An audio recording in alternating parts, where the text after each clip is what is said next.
What's up, everybody? Alex here. Welcome back to another episode of What's on Tap, episode something. I don't know. It doesn't matter. This is the weekly, bi-weekly, tri-weekly.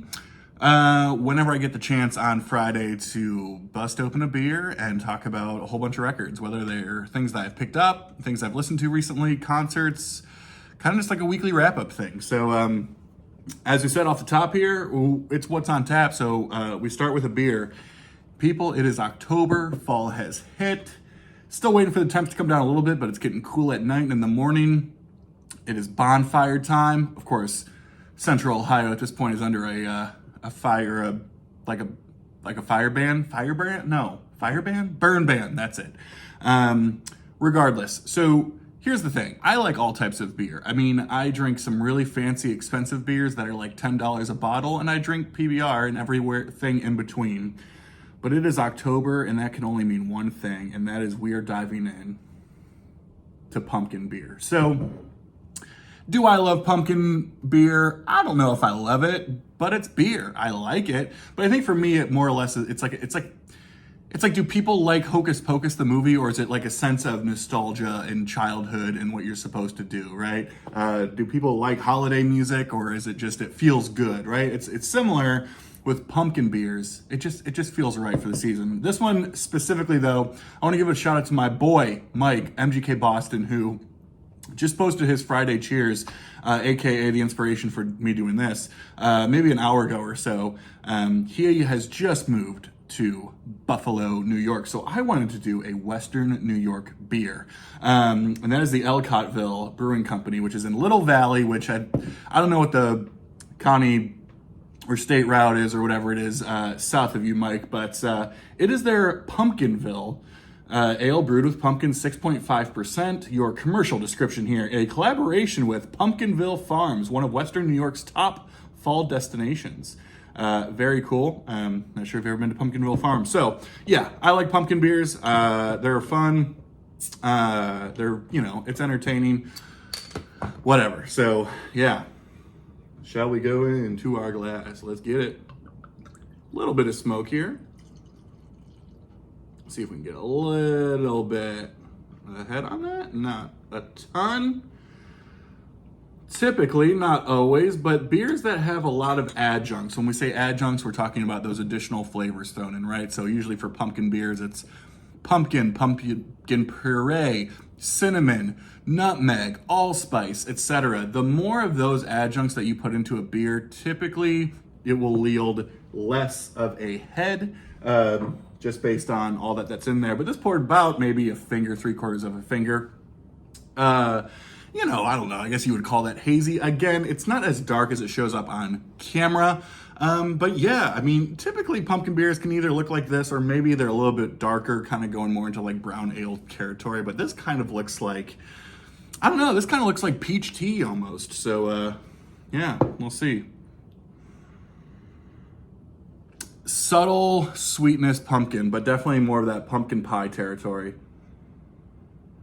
Not wildly aromatic, but what I am getting is definitely that pumpkin pie kind of filling sweetness, for sure. It smells good, not overwhelming, but let's get into it. Cheers, y'all.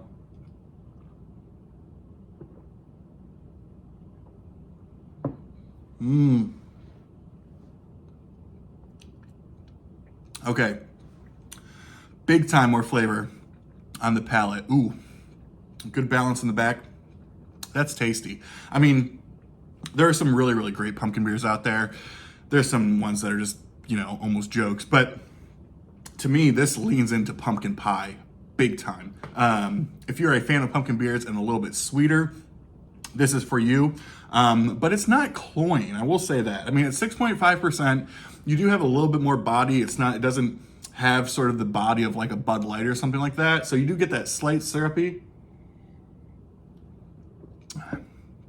but definitely cinnamon, a little bit of that nutmeg, allspice. And yeah, I mean, it's good. I like the fact that the first thing you think of is pumpkin pie, but it doesn't have, it's not cloying, right? I mean, the funny thing with pumpkin's not sweet, obviously, right? We associate the sweetness because we load it up with all the sugar and stuff, but pumpkin's not sweet. So there you go. I'm digging this. Rate it? Should I rate it? You know, for those who don't know, get Untapped if you're a beer fan.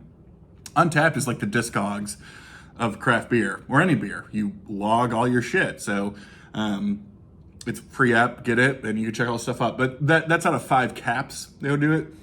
This, you know, I'd be at like a 3.75, 4 out of 5 on this. Yeah, I dig it. It's good. All right, here's the thing. There's your 5.5 minutes of beer talk. That's going down there. Why? Because I got a whole bunch of records in front of me. I haven't done this in a little while, and I've just been listening to a lot of records. Some records have come in. This is going to be a hodgepodge. I'll try not to make this a half hour. So we are going to blow through some records and give some shout outs and do the different things today. I want to start off with this record. I saw this band live several weeks ago at this point. I realized I haven't really done a video since then to talk about it. And this is a jazz funky fusion band out of Winnipeg, all the way up there in Manitoba, called Apollo Suns. And this is their record that they put out, I think last year at this point, called Departures. Man, I don't know how I even came across these guys. They showed up on my Instagram feed, kind of like a For You sort of situation, and I forget like what the description was, but I clicked on it and I was like, ooh, this could be cool. And they blew me away. I checked up on them a little bit more, and it turns out that they were playing at a club, tiny place, down the road, 10 minutes away from my apartment. So, paid the $10 a ticket to go, and these guys were fantastic. One of the craziest, weirdest concert experiences of my life that I can talk about in maybe a later video. But these guys were great. I was one of maybe 8 people there, and they were just amazing. Of course, I wanted to support them, so I talked to them all after the show. Wanted them to sign the record for me, all that type of stuff. But if you're into jazz fusion, give these cats a stream. They're amazing. Again, Apollo Suns, the record is Departures. They're on Factor Records, something. Do Right Music. Who knows? I do know, though, that they did either win or were nominated for some Juno Awards, specifically in like the instrumental jazz fusion world. So for the Canadians out there, you know what the Junos are. And for the non-Canadians out there, the Junos are the Canadian Grammys, basically. So, specifically check out the track Serpentine. It'll blow your little mouth off your face. Okay, let's keep it rolling here. This was a record that I spun. I'm excited to see these guys for the first time. I've talked about them on my page before. I don't know what it is about them. I think maybe just because I have always sort of associated Taylor Goldsmith with, not to make these comparisons, but to me he is a perfect blend of Jackson Browne with a little bit of Warren Zevon. I've just appreciated songwriting so much, and I'm talking about the band Dawes, but this is the record that not a lot of people talk about, with Good Luck With Whatever. I don't like it as much as like the old stuff. I'm that guy that's like, oh, I really like their older stuff. Well, it's kind of true. However, this does have some great tracks on there. Specifically, one of my favorite Dawes songs is St. Augustine at Night. If you just like that good sort of old school, folky, just a guy singing and finger picking, playing guitar, that's the song St. Augustine at Night. Here's a record that you probably didn't think you'd see on my channel, but I got a chance to see this gal a couple years ago in concert, and it falls into this sort of modern day emo, lo-fi singer-songwriter thing. She kind of blew, she was big before, but she blew up because she was one of the people who opened for Taylor Swift, but that's Phoebe Bridgers. This is Punisher from 2020. Her second record, full length. I know there's an EP in there. She did some supergroup stuff with Boy Genius. But it was cool to see her on this tour. And this was like right in the middle of COVID. I think like it was like lines were down the block because they were checking vaccination cards and all that kind of stuff. But I am a fan of Phoebe Bridgers. Something about her writing. It is depressing. It is dark. It is morose. And I am all of those things. I got it all, baby. But man, just some great stuff here. And especially it's October. I had to throw on this. For the track Halloween. Man, I love that song. It's Halloween and we can be anything. Phoebe Bridgers, Punisher. No, I'll fix that later. This popped up on the old shuffle. It's one of the Noble Records exclusives, but this is from Outsider, maybe? Yes, it's from Outsider. And this is Arising by the band Short Cross. Virginia band, shout out to you, Sam St. John, from, I think this came out in the early 70s, maybe it was private pressed. Rare US 72 hard rock. Heavy blues, private pressing with a powerful sound in the vein of Black Sabbath, Led Zeppelin, Grand Funk. Well, okay, maybe. I think that, part of me, there might have been like an Allman Brothers sort of reference, but part of me is like, did we just say that because they're from Virginia? So like they're, it's like south of Mason-Dixon, like say they sound like the Allman Brothers. I don't know, but this is good stuff though. I really do enjoy this. A sort of cool reissue series and store exclusives that Noble Records does on behalf of Outsider Records. So yeah, Short Cross with Arising, super cool record. Kind of in the same vein, but a different label up the road, about, 2.5 hours northeast of me. In Youngstown is the label Peppermint Records. Great history with Peppermint Records, but I've been trying to pick up their stuff. They're doing a lot of the sort of reissue archival material of some classic bands from Youngstown, Ohio. And this one I was happy to fully pick up, and it is Bull Run. This was, I think, no, I don't think it was private press. I don't think this was ever released. I think they actually went back, found the tapes, and pressed it, released it for the first time. 1971. The sort of hype on this says, ever wondered what Sabbath would sound like with Lemmy singing? Well, I mean, that sounds pretty badass. So again, kind of in the same vein of like these, old school archival bands. We're going back, we're finding the tapes, we're releasing them, we're talking to family members if they're not around anymore, talking to the estate, whatever it is, and getting this music out there for people who love it. And yeah, it's great stuff. So Peppermint Records, they do some really cool stuff in the reissue world.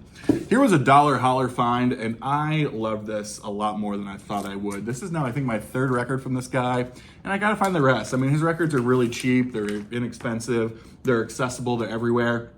I don't think this is one of his better records, but I still really liked it, and I love the cover art. But it's from 1975, I think. Leon Russell, Will-O-the-Wisp. Again, that cover art's fantastic. I love that.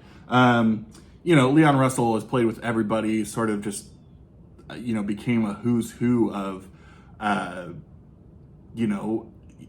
such a role in sort of defining and supporting all types of music, from rock to more classic rock and roll to country to everything in between. Wrecking Crew, obviously.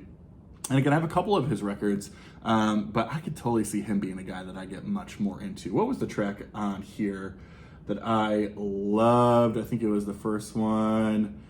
First side, My Father's Shoes. I think that was the track that I really loved. So yeah, this was $1, perfect shape, really. And so cool to pick up. And again, that cover art's fantastic. So yeah, what an artist he was. R.I.P. Maybe not a record that a lot of people talk about in this guy's catalog. 1978, It's Okay. I remember getting this for pretty cheap too, but it's Wavelength from Van Morrison. Again, 1978. Now, here's what was crazy. At the time of the release of this record, it was his highest selling record that he had released. So, whether that was for the title track, which I think was a hit. To me, though, the highlight on this record is what kicks it off with Kingdom Hall. That's a classic. That's a great Van Morrison song. What's interesting is I love a record that kicks off with the best song on the record, because what a way to start it, but then you also kind of feel a little bit disappointed as it goes on. So I don't know whether this would fall in the Van Morrison sort of canon of a billion records, but, good enough. Definitely has a poppier, sort of more accessible side to it. Such is life. Talk about later career, later career. I mean, I guess at this point they had been around for maybe, 15 years or so. I'll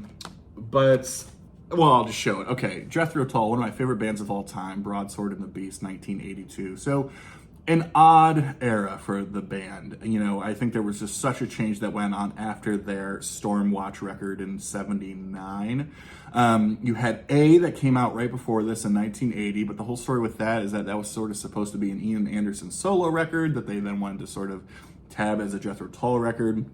And then you had this that comes after it, and I think people because of the cover art and, all these different things, Broadsword and the Beast, you got this sense that this was like more of a throwback, right? Like this was kind of leaning more into like their folkier past. Definitely had like more of an electronic sort of imprint on there. And this is sort of advertised as a combination, right? They would say like, oh yeah, this has like some of that electronic type stuff of where they were going in the 80s mixed with some of that later, earlier stuff. Maybe, I don't know. I think I struggle again for a catalog where I love everything from start to finish. Well, not start to finish. I love everything from 1968 to 1979, which was like 12 records for them. I love all of those records. And I struggle with Jethro Tull after this. Now, immediately after this, I think they would release Under Wraps, which is just just a terrible record anyway. And then Crest of a Knave, I think, came after that. That has that whole tie into Metallica and winning the Grammy and all that type of stuff. So, yeah, I think it is a decent record, but it's hard for me to consider how this sort of, compares to anything that comes before it, with the exception of maybe because, again, it's just such a different record anyway. So here's a band that's...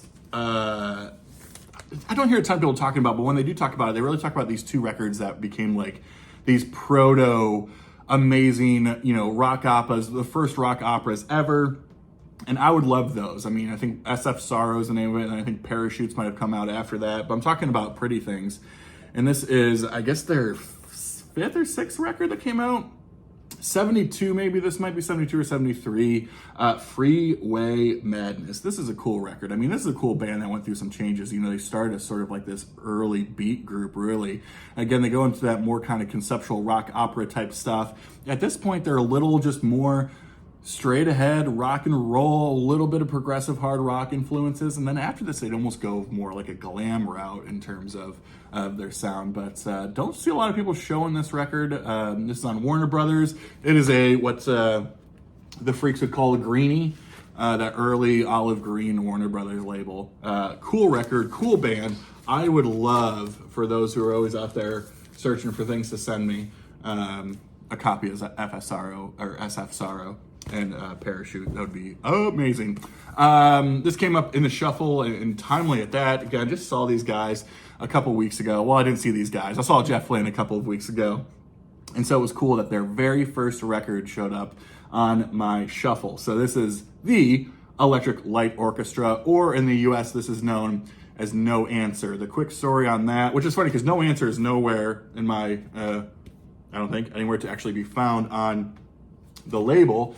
But this was called Electric Light Orchestra in the UK when they were talking to United Artists in the US with the rep. They were trying to get a hold of the band to see what the name of the album was going to be, and the person was taking notes. They call up the band. They're trying to get a hold of the band, the management, all that type of stuff, to say, what is the name of this album? We need to get this going. What is the name of this album? And in the notes, they said no answer, because when they called, no one actually answered the phone. So when they said no answer, they meant no one answered the phone. But when the label went back and read the notes, they thought the name of the album was No Answer. Again, it's not actually shown anywhere on the record itself. On the sleeve itself, but on the actual wax, you can see it is called No Answer. So but this is what we would say, like, this is not your mama's ELO. This is not Mr. Blue Sky or Turn to Stone or anything like that. This is weird, progressive, Jeff Lynne doing with Roy Wood doing some out there type stuff. What was cool is that they did play 105-2838 Overture at the show. Call back to this record. I think that was a single released off of it. There is some cool stuff on here. I really like this record a lot, but it is not Mr. Blue Sky. Cool. I'll show this again. I showed this maybe in an earlier video. I can't remember, but this came out recently. Sent me back about $500. Live Drugs again. I love the War on Drugs. Great band out of Philadelphia. Kind of falls into this sort of modern day psyche, poppy, heartland, Americana rock thing. But I saw them on this tour a couple years ago, and I had to get the live album. Really good stuff, although this is a really expensive record. It's like retails for like $50. It's packaged well, but at the same time, that's too much money for a record, people. Here's a record that everybody will always show all the time. What's funny is when I listen, I'm not a huge punk guy. I have a handful of punk records that I think, I more own them because of their influence. Because I think when you talk about the early punk records, to me, when I listen to this, I don't hear this as a punk record per se. I hear this as a rock and roll record with a whole bunch of balls and attitude. And maybe that's the point. So this is a first US copy, though. I know there's a billion different copies out there that people can talk about. But I will leave an expert in the Sex Pistols to talk about this record because they can do that. It's October. Let's talk about spooky season. This is one of my favorite releases that Music on Vinyl has ever done. And this is First Utterance by Kasas. This is some wild out there progressive folky shit that, originals of this go for like $1 bazillion. This was a UK band that really leaned into that sort of like witchcraft, folky, dark, odd stuff. If you do not have this record, you need to find it. You need to listen to this, especially when it gets scary and spooky out. Find this record, play this record. It is amazing. Check it out. It's Kasas.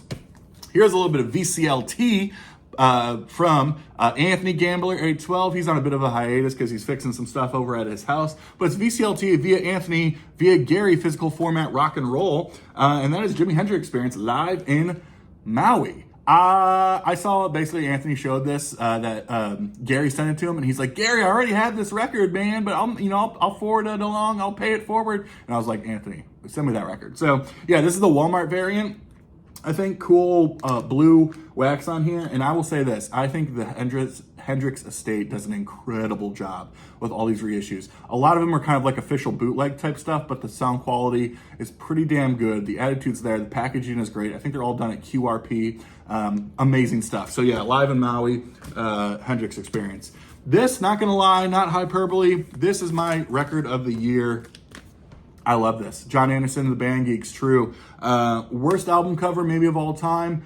Best record of 2024 for my money. Yeah. I love this. There's a lot of product people out there who have talking about this. I didn't want to like it as much as I do, but I freaking love it. Yeah, what a great record. If you don't know, I kind of agree. I've gotten more enjoyment out of this than any Yes-related record, maybe since Drama. Since Drama. Is that Drama? Maybe. There you go. How about another record from 2024? Let's see where this lands on my top records of the year. The latest from David Gilmore, Luck and Strange. I really like this record a lot. I mean, there's such like a moodiness to this. Over the years, he's really leaned into the whole ambient thing. Obviously, with his work with The Orb, which is like a, English, I think, electronic sort of duo. He's leaned into the ambient thing. This is not an ambient record, but it's certainly a mellow record in all of the ways. I love the songs on here. I even like the song with his daughter singing. I think it's great. I think it's odd that David Gilmore doesn't write his lyrics and that his wife does. It's no disrespect to his wife. I think she's a great, incredible writer. In fact, I think she's like a professional writer. So it's not anything against her and her writing abilities. It's like, dude, you're David fucking Gilmore. Write your song, right? Like, and she did stuff, I think, for Division Bell, didn't she? So, I mean, like, she's been doing stuff for 30 years with him, but it's like, not to go into, like, the David Gilmore, Roger Waters feud, but, like, Dave, write your lyrics, man. Write lyrics. Okay. I digress. It's October. There's some October-themed things here. I won't spend a lot of time because I still got a little bit of a stack, and we're at 24 minutes. Jesus. U2 October. This was their second record, I think. 1981, maybe? It's a good record. I just love that cover. They look cold, and I want to be cold like them. One of my favorite Halloween sort of themed records, I guess you could call it. Crazy World of Arthur Brown, with the Crazy World of Arthur Brown. Of course, great intro with Prelude to Fire and then Into Fire. What a great time, man. Put a Spell on You, classic Halloween goodness here. This is a crazy record. The only actual formal record that was put out on behalf of the Crazy World of Arthur Brown as the band. Although Vincent Crane, who is on this record, went on to form Atomic Rooster.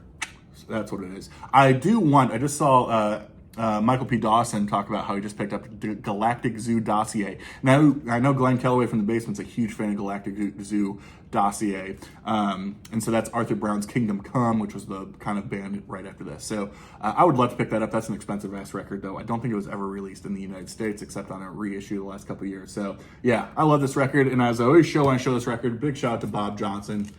This is his record, and it's just really cool to have his autograph. Thanks, Bob.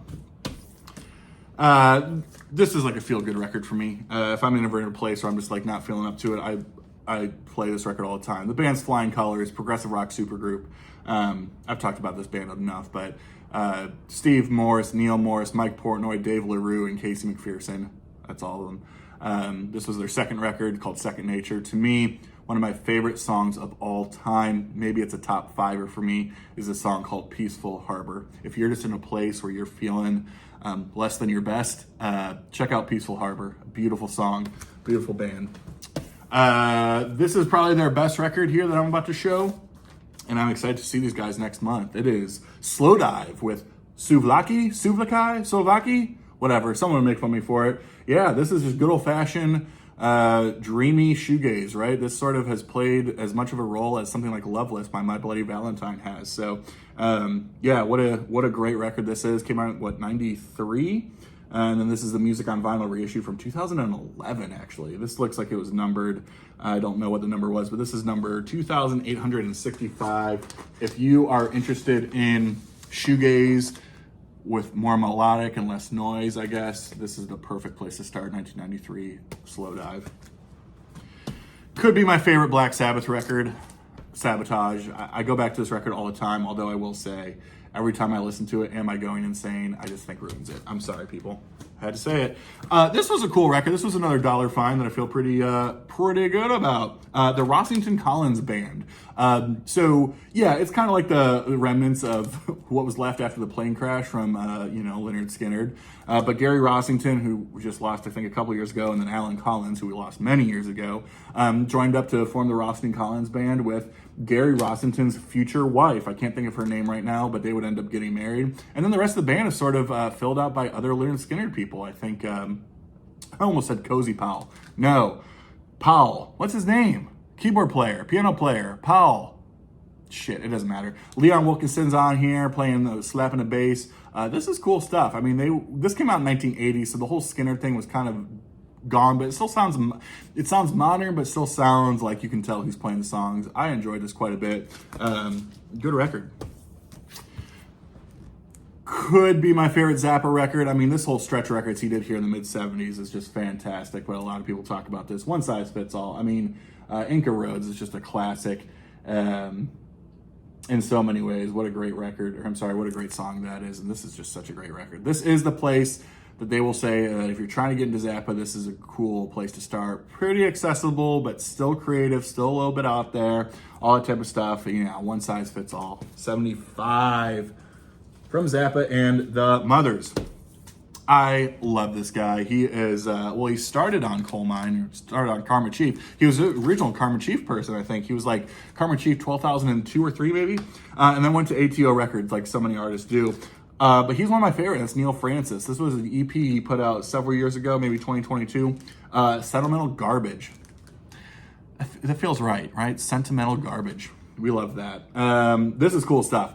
He, I don't even know how I would explain him. He's such a throwback sort of artist. A lot of old school, bluesy, funky, rock and roll, blue-eyed soul, upbeat, incredible live performance. A lot of times performs with an orchestra. It's just good stuff. He's a piano player and singer, and just awesome stuff. So if you don't know Neil Francis, check out Neil Francis, who's different than Neil Francis, which is like a pop group, I think, too. We're going back to my favorite record from 2023. Again, I was in a space where I was like, go back to records that make you feel good and bring you to a good place memory-wise. And for me, I.O. from Peter Gabriel from last year. In fact, I saw Peter Gabriel on this tour just over a year ago at this time, and still blew me away. Still got that awesome concert ticket because I got one. And yeah, I don't know what it is about this record. It was my favorite record of last year. Road to Joy, Live and Let Live, This Is Home, I.O., the title track. This record just makes me feel good, and that's why I played it. What else do we have here? I wouldn't say this record makes me feel good because it's kind of a depressing record, but I do think it's a little bit funny. What am I? Well, you know, okay, Warren Zeon, he's a comfort artist, right? Like a lot of the stuff is depressing, especially with a title like Life Will Kill You. But this record came out in 2000, and yeah, it has the song, one of my favorites that closes it, Don't Let Us Get Sick, Don't Let Us Get Old. Cool thing about that, I mean, that's such a great song. When I saw Jackson Browne about 2 years ago, he actually opened the show doing his rendition of that song. Of course, Jackson and Warren Zevon go way back to Jackson producing Excitable Boy and his first record, I think, on Asylum. So, yeah, later era Warren Zevon, but Life Will Kill You. I love Warren. He's a comfort artist for me. And, yeah, Don't Let Us Get Sick, Don't Let Us Get Old. Beautiful song. Beautiful song. And last and not least, maybe one of the best jazz fusion records of all time. Yeah, I'll put it up there. If you are someone who's tempted, wants to get into jazz fusion, we started with Apollo Suns. Modern, they're great, amazing. I would do that. They're not out there. But if you're looking for some old school stuff, you'll be able to find this most places. This is a $10, $15 record, if that. Billy Cobham's Spectrum with the great Tommy Bolin on guitar. But you also got Lee Sklar playing on here. Billy Cobham obviously ripping on drums. He's coming from... where's he coming from? Miles' band? No. Billy's coming from Mahavishnu. Anyway, this is a crazy great record. Amazing. If you're into jazz fusion, find Spectrum. What a record that is. So, there we go. Let us go back to how we started. Did we get under 30 minutes? Of course we didn't get under 30 minutes. So this will be a long upload, but such is life. Thanks all for hanging out there. Hope everybody's having a good October, staying cool, hopefully. And yeah, just thanks for hanging out. Thanks for being there. Looking forward to any comments you all have. And yeah, just want to say thanks. Appreciate you all. Have a good weekend. We'll see you on the next one. Bye.